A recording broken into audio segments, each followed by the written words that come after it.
নমস্কার সবাইকে স্বাগত জানাই শঙ্কর কিচেন অ্যান্ড ব্লগের থেকে। আমি সুমি। সবাই কেমন আছেন? আশা করছি সবাই ভালোই আছেন। আজকে আমি আপনাদের সাথে শেয়ার করব ফুলকপির একটা রেসিপি। খুবই সহজ আর সিম্পল একটা ফুলকপির রেসিপি। তার জন্য প্রথমে নিয়ে নিয়েছি হচ্ছে কড়াইতে জল দিয়ে জলটাকে হচ্ছে প্রথমে একটু হালকা গরম হতে দেব।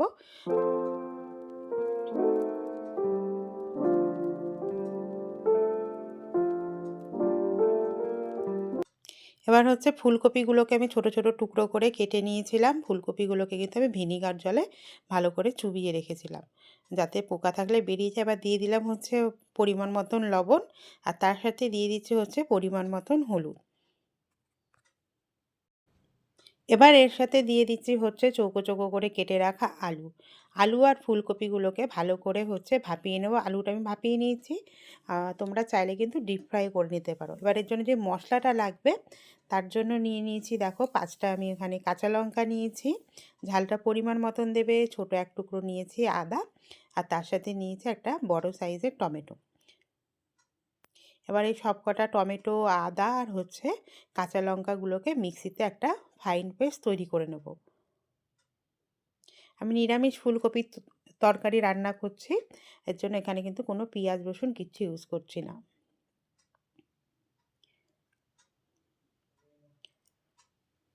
আদা বাটা আমি নিয়েছি হচ্ছে ছোট 1 চামচের মতন। এবার এগুলোকে সব মিক্সিতে দিয়ে একটা ফাইন পেস্ট তৈরি করে নেব।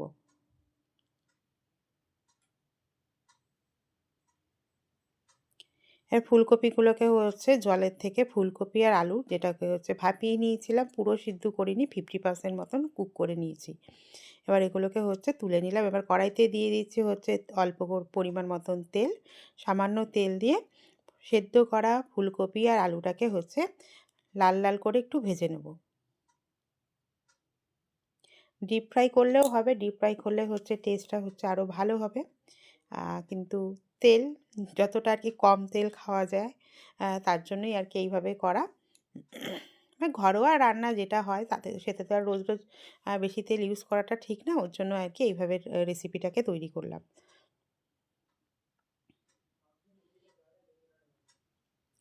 ফুলকপিগুলোকে হচ্ছে ভালো করে আর আলুটাকে ভালো করে লাল লাল করে ভেজে নিয়েছি। এবার হচ্ছে এগুলোকে তেলের থেকে তুলে নিচ্ছি।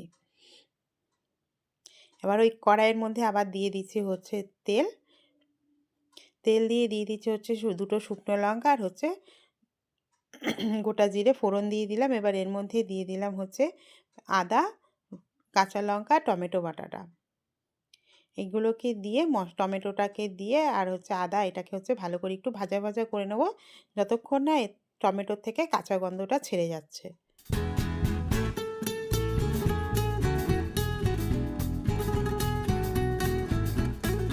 টমেটোটা আমার ভাজা ভাজা হয়ে গেছে, উপর থেকে হচ্ছে তেল ছেড়ে দিয়েছে। এবার দিয়ে দিলাম ছোটো 1 চামচ জিরের গুঁড়ো, হলুদের গুঁড়ো, আর দিয়ে দিচ্ছি হচ্ছে কাশ্মীরি লঙ্কার গুঁড়ো। আমি কাশ্মীরি লঙ্কা ইউজ করেছি, তোমরা কিন্তু আমি কাঁচা লঙ্কা দিয়ে রেসিপিটা করলাম, তোমরা চাইলে কিন্তু শুকনো লঙ্কাও ইউজ করতে পারো। এবার এগুলোকে দিলাম আর দিয়ে দিচ্ছি হচ্ছে সাথে একটা তেজপাতা। দিয়ে মশলাটাকে হচ্ছে ভালো করে কষাবো। আর তার সাথে দিয়ে দিয়েছি হচ্ছে পরিমাণ মতন লবণ। লবণটা ভিডিও করতে আমি ভুলে গেছি। লবণটাকে দিয়ে মশলাটাকে ভালো করে কষিয়ে নেব। মশলাটা ততক্ষণই কষাবো যতক্ষণ না হচ্ছে মশলা থেকে তেল ছেড়ে আসছে। এবার এর মধ্যে আমি দিয়ে দিলাম হচ্ছে ফ্রোজেন কড়াইশুঁটি ছিল আমার কাছে, সেই মটরশুঁটি ওটাকে দিয়ে দিচ্ছি। দিয়ে এটাকে হচ্ছে ভালো করে কষিয়ে নেবো। ততক্ষণই কষাবো যতক্ষণে হচ্ছে তেল ছেড়ে দিচ্ছে। মশলা থেকে আমার তেল ছেড়ে দিয়েছে। এবার এর মধ্যে দিয়ে দিচ্ছি হচ্ছে পরিমাণ মতন গরম জল। আমি হচ্ছে গরম জল ইউজ করেছি, তোমরা কিন্তু চাইলে ঠান্ডা জলও দিতে পারো।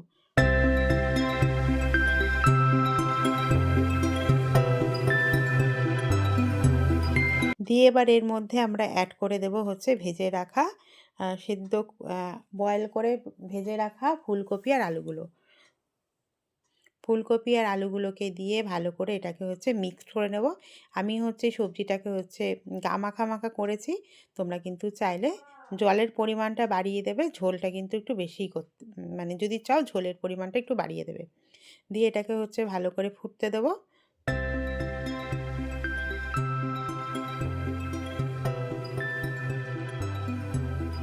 দেখো এটা হচ্ছে আমার ফুটে এসছে, তরকারিটা হচ্ছে আমি একদম গা মাখা মাখা করেছি, ওর জন্য কিন্তু ঝোলটা একদম শুকিয়ে নিয়েছি। এবার দিয়ে দিলাম হচ্ছে চিনি, যেহেতু নিরামিষ তরকারি 1 চামচ চিনি দিয়ে দিলাম। তার সাথে দিয়ে দিচ্ছি হচ্ছে গরম মশলা, আর তার সাথে দিয়ে দিচ্ছি হচ্ছে ছোট 1 চামচ ঘি। ঘি দিয়ে এটাকে হচ্ছে গ্যাসের ফ্লেমটাকে হচ্ছে নিমনিমে আঁচে এটাকে দিয়ে এটাকে হচ্ছে মিক্সড করে 1 মিনিটের মতো তারপরে হচ্ছে গ্যাসের ফ্লেমটাকে বন্ধ করে দাও। তাহলেই রেডি হয়ে যাবে আমাদের নিরামিষ ফুলকপি আলুর তরকারি। আর ফ্রেন্ড, তোমাদের সবাইকে বলবো, তোমাদের যদি আমার রেসিপিটা ভালো লেগে থাকে, কেউ যদি আমার চ্যানেলটাকে নতুন ভিজিট করে থাকো, প্লিজ চ্যানেলটাকে সাবস্ক্রাইব করে দিয়ে আমার পাশে থেকো। আর পাশে থাকা বেল আইকনটাকেও প্রেস করে দিও।